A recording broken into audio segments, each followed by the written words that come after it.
Shalom, mari kita buka bersama-sama di dalam Hakim-Hakim pasal 13 ayatnya yang pertama sampai ayatnya yang kelima. Lahirnya Simson. Orang Israel melakukan pula apa yang jahat di mata Tuhan. Sebab itu Tuhan menyerahkan mereka ke dalam tangan orang Filistin 40 tahun lamanya.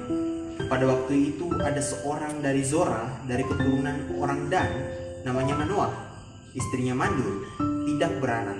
Dan malaikat Tuhan menampakkan diri kepada perempuan itu dan berfirman kepadanya demikian, memang engkau mandul, tidak beranak, tetapi engkau akan mengandung dan melahirkan seorang anak laki-laki. Oleh sebab itu, peliharalah dirimu, jangan minum anggur atau minum yang memabukkan, dan jangan makan sesuatu yang haram. Sebab engkau akan mengandung dan melahirkan seorang anak laki-laki. Kepalanya takkan kena pisau cukur. Sebab sejak dari kandungan ibunya, anak itu akan menjadi seorang nazir Allah.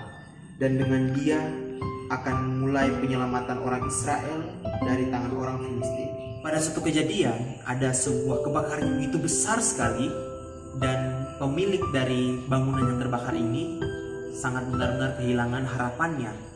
Dan ditambah lagi ketika ada potensi angin yang begitu besar saat itu, membuat dia makin bimbang, makin tidak ada harapan karena berpotensi untuk menyebar kepada bangunan-bangunan lain. Api-api itu dapat berpotensi menyebar kepada bangunan-bangunan yang lain. Di saat pemilik toko itu kehilangan harapan, karena bagaimana mungkin?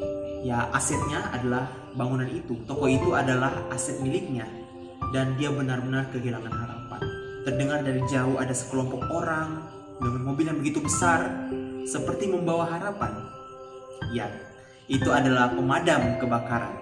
Setibanya mereka di sana, pemilik toko itu benar-benar menaruh harapannya kepada pemadam kebakaran itu. Mereka benar-benar bekerja keras dan pemilik toko itu hanya bisa, ya udahlah, aku hanya bisa berharap pada mereka untuk bisa memadamkan bangunan yang terbakar itu. Dan alhasil bangunan itu dapat terselamatkan. Walaupun tidak semua dapat terselamatkan, tetapi sekurang-kurangnya bangunan itu masih bisa tetap ada gitu. Pada ayat 1 kita menemukan di sini bahwa Tuhan menyerahkan orang Israel kepada bangsa Filistin. Ini mengantarkan kita kepada sebuah pertanyaan, apakah benar Tuhan iseng sehingga dia mau memberikan orang Israel itu kepada orang Filistin? Tapi sebenarnya tidak begitu. Yang membuat mereka jatuh ke dalam tangan orang Filistin itu sebenarnya karena mereka berbuat jahat kepada Tuhan, berdosa kepada Tuhan, menyembah berhala, hidup sama seperti bangsa-bangsa lain, sehingga Tuhan menyerahkan mereka kepada orang Filistin dan mereka ada di bawah jajahan orang Filistin. Dan cukup lama Tuhan menyerahkan mereka di tangan orang Filistin. Kurang lebih di sini dikatakan adalah 40 tahun lamanya. Dan 40 tahun di sini itu sama juga dengan satu generasi. Menariknya, pada ayat yang kedua, kita melihat seperti ada sebuah harapan dari hal yang general kepada hal yang partikular. Pada ayat yang satu pertama, orang Israel melakukan apa yang jahat di mata Tuhan. Seperti sang penulis kitab Hakim-Hakim ini melihat keseluruhan orang Israel itu berbuat jahat di mata Tuhan. Tetapi pada ayat yang kedua, kita melihat pada waktu itu ada seorang. Nah, Tuhan seperti memulai rencana memberikan harapannya dari hal yang partikular, dari seseorang, dari Zorah, dari keturunan Dan. Nah, Tuhan mulai memberikan harapannya kepada orang Israel. Nah, apa sih Tuhan mau memberikan harapan? Apakah karena orang Israel ada yang melakukan baik, ada yang taat kepada Tuhan? Tidak. Di sini dikatakan dengan jelas bahwa semua orang Israel telah melakukan hal yang jahat di mata Tuhan. Kita dapat melihat bahwa Tuhanlah yang selalu berinisiatif, memberikan harapan, memberikan gerakannya selalu kepada manusia. Manusia tidak selalu mencari Tuhan, bahkan tidak mencari Tuhan, tetapi Tuhan sendiri yang datang mencari manusia. Tuhan sendiri yang memanggil manusia, Tuhan sendiri yang memberikan anugerahnya kepada kita, dan Tuhan sendiri yang memberikan harapannya kepada kita. Ada kontras yang dapat kita lihat di bagian ini, bahwa Tuhan selalu setia akan perjanjiannya, memberikan harapannya kepada manusia, tapi manusia selalu gagal dan jatuh dalam dosa dan membuat apa yang jahat di mata Tuhan. Di ayat 1 kita menemukan bahwa semua orang Israel telah jahat di mata Tuhan. Semua orang Israel telah melakukan apa yang jahat di mata Tuhan. Tapi pada ayat yang kedua sampai ayat yang kelima kita menemukan ada sebuah harapan. Tuhan mulai bekerja, menunjukkan harapannya kepada orang-orang yang dikasihinya. Di tengah kondisi yang sangat buruk saat itu, kondisi yang sangat tidak pasti, Tuhan datang. Ada sosok ilahi yang datang kepada mereka. Di sini dikatakan bahwa malaikat Tuhan menampakkan diri. Nah, sebenarnya ini merupakan teofani Allah atau penampakan atau perwujudan diri Allah kepada manusia. Tuhan memberikan bahwa anak yang akan kau kandung adalah anak yang akan membebaskan umatku Israel. Nah, ini menunjukkan Tuhan memberikan harapannya. Walaupun orang Israel telah melakukan apa yang jahat di mata Tuhan, tetapi Tuhan memberikan harapan. Saya mengatakan bahwa ini adalah perwujudan dari Allah karena pada ayat 18, tetapi jawab malaikat Tuhan itu kepadanya, "Mengapa engkau juga menanyakan namaku? Bukankah nama itu ajaib?" Pada bahasa Ibrani, nama itu ajaib itu dapat memiliki arti bahwa nama itu susah dimengerti, sulit untuk dimengerti. Dan ini mengindikasikan bahwa sosok yang memiliki nama yang susah dimengerti adalah Tuhan itu sendiri. Dikala manusia tidak mencari Tuhan, manusia melakukan apa yang jahat di mata Tuhan, tetapi Tuhan tetap setia dan Tuhan memberikan harapannya kepada orang-orang saat itu. Masih ada harapan. Dan harapan dari Tuhan akan memberikan sebuah penyelesaian masalah. Ada dua masalah yang diselesaikan oleh Tuhan dari bagian ini, yaitu masalah kemandulan dari keluarga Manoah dan juga masalah keterpurukannya bangsa Israel karena penjajahan orang Filistin. Mungkinkah kita sekarang merasakan bahwa kita sedang berada di posisi tidak adanya harapan di tengah situasi yang benar-benar gak ada harapan, tidak memastikan adanya harapan, di mana saat ini terdapat COVID-19 membuat kita seperti bertanya, kapan ini berakhir?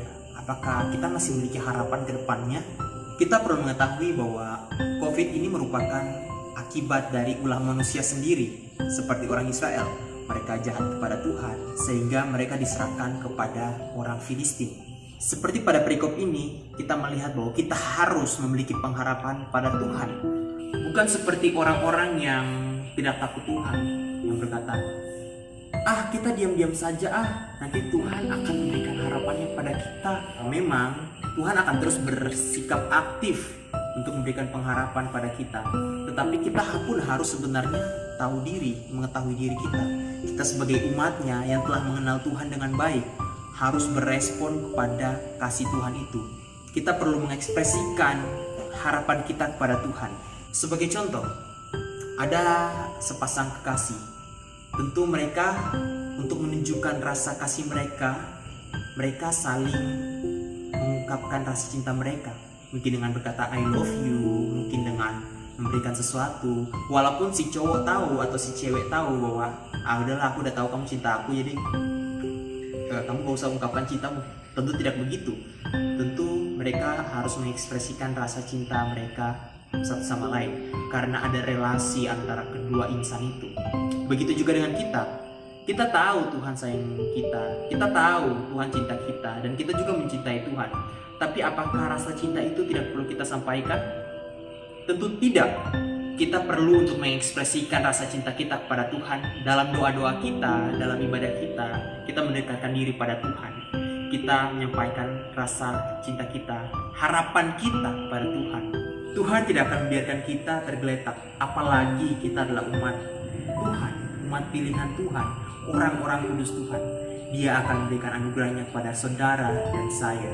Bahkan lebih lagi, di tengah keberdosaan kita, tidak ada harapan lagi untuk kita berelasi dengan Tuhan karena dosa. Tetapi Dia sekali lagi telah menyatakan dirinya dalam Yesus Kristus dan datang kepada kita untuk menyelamatkan kita orang-orang berdosa.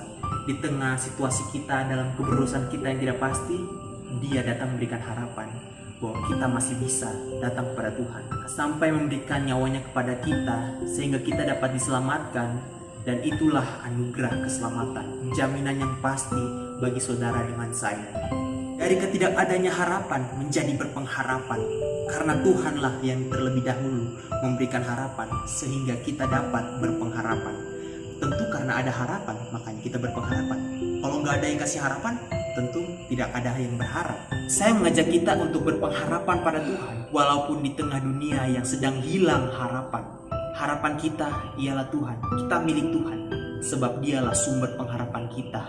marilah kita mengekspresikan harapan kita dalam doa-doa kita, dalam ibadat kita pada Tuhan. Karena dialah sumber pengharapan kita. Amin.